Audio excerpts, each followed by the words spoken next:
Vybíráte do svého bytu či domu dveře? No, tak ne, že bych vám poradil přímo já, ale specialista na slovo vzatý. Václave? Ano. Jste tady někde? Stále. Pojďte za mnou.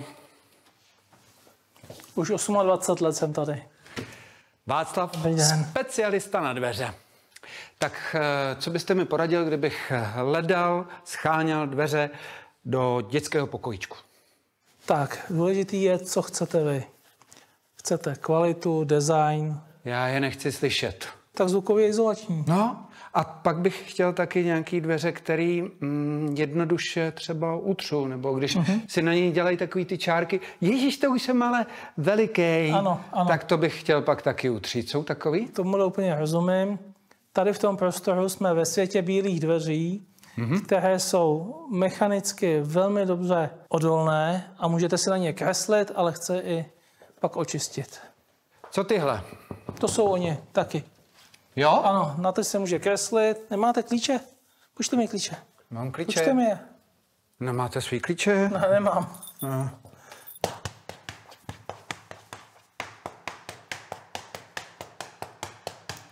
Je tam něco? No, není.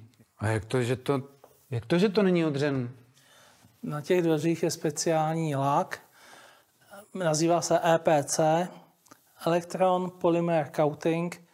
To je vytracovaný polymerový lák. Aha. Ty dveře procházejí speciální pecí, kde se ten lak zapeče a je takhle odolný. Tyjo, to je dobrý. Pojďte si na ně zkusit zakreslit něco. Opravdu můžu? Ano. Nebudu to muset potom platit. Ne.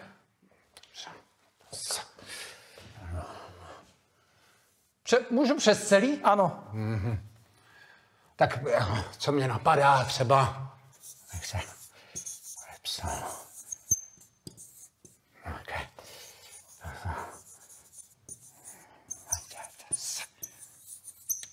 Ha!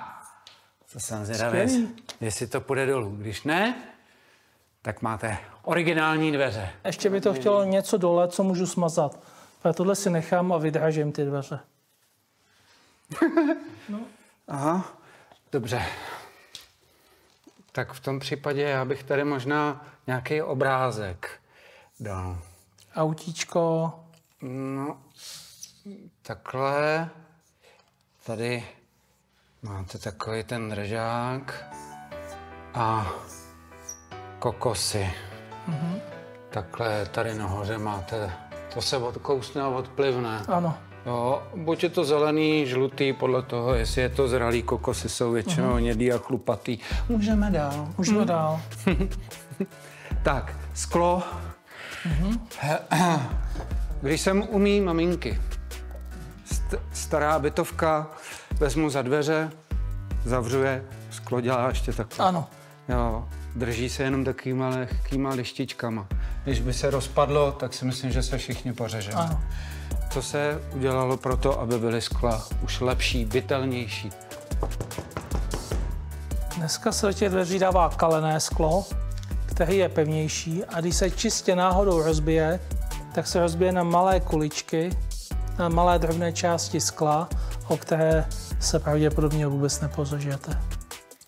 To se týká i tihle? To se týká i těhle.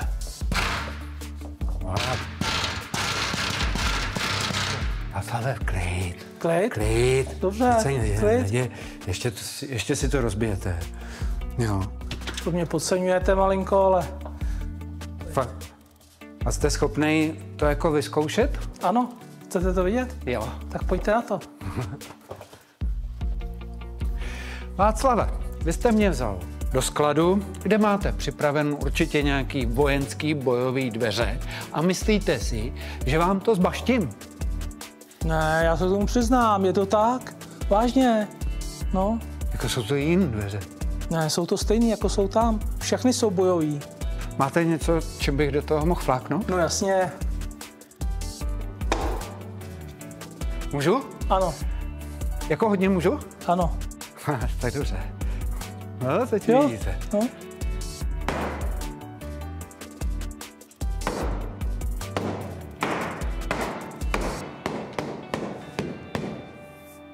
Haha, to je dobrý. Jo? Jo, Já to umím víc. ale opatrně.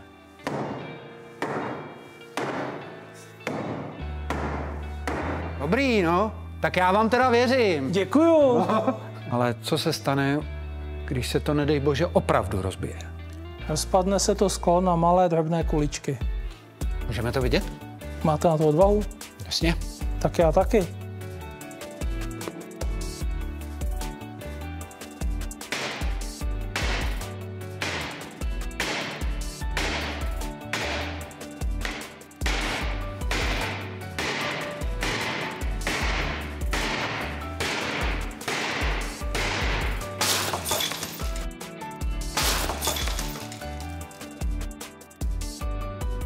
Ty brďo, to by nezastavilo ani zlobra. No, no.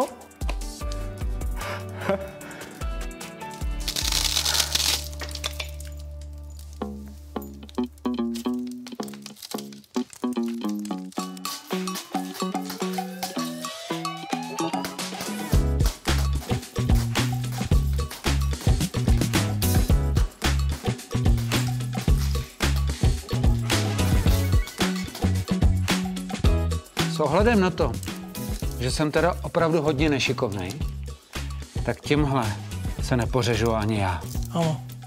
Vy jste mi, Václave, říkal jedno vaše velké přání. Já bych si hrozně přál, aby takovýhle skla ve dveřích byly v každé školce nebo škole.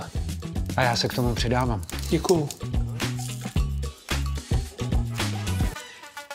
To je dobrý.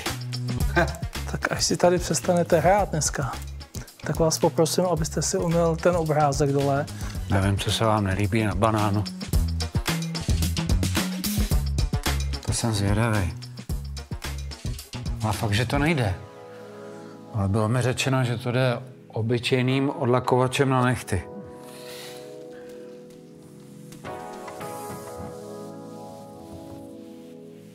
No jo. A jak jednoduše. To nepotřebujete ani líh, benzín, nic takového. Stačí jenom obyčejný odlakovač na nehty. No,